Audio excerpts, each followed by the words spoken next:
Hero Allu Arjun ఇంటిపై తాజాగా దాడి జరిగింది. హైదరాబాద్లోని ఆయన ఇంటిని కొందరు గుర్తు తెలియని వ్యక్తులు చుట్టుముట్టి నానా రచ్చా చేశారు. సంధ్యా థియేటర్ తొక్కిసలాట ఘటనలో చనిపోయిన రేవతి కుటుంబానికి న్యాయం చేయాలంటూ ప్లకార్డులు పట్టుకుని బన్నీ ఇంటి ముందు బైఠాయించారు.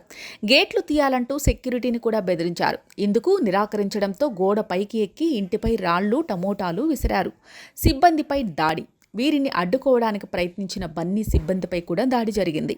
గోడ దూకి లోపలికి వెళ్లి గార్డెన్ ఏరియాలో ఉన్న పూల కుండీలను ధ్వంసం చేశారు ఆకతాయిలు. అంతేకాకుండా అడ్డొచ్చిన సెక్యూరిటీ సిబ్బందిని బూతులు తిడుతూ దాడి చేశారు. సమాచారం అందుకున్న వెంటనే పోలీసులు వీరిని అదుపులోకి తీసుకున్నారు. ఈ ఘటనపై విచారణ జరిపిస్తున్నట్లు చెప్పారు. ఇక ఈ దాడికి సంబంధించిన వీడియోలు సోషల్ మీడియాలో వైరల్ అవుతున్నాయి. రేవతి కుటుంబానికి న్యాయం చేస్తానని అల్లు అర్జున్ ఇప్పటికే పలుమార్లు ప్రకటించారు. అంతేకాకుండా కుటుంబానికి 25 లక్షల ఆర్థిక సాయం కూడా ప్రకటించారు. ఇక నిన్నటి ప్రెస్ మీట్లో ఆసుపత్రిలో ఉన్న శ్రీతేజ్ భవిష్యత్తుకి అన్ని విధాలా అండగా ఉంటామని కూడా హామీ ఇచ్చారు.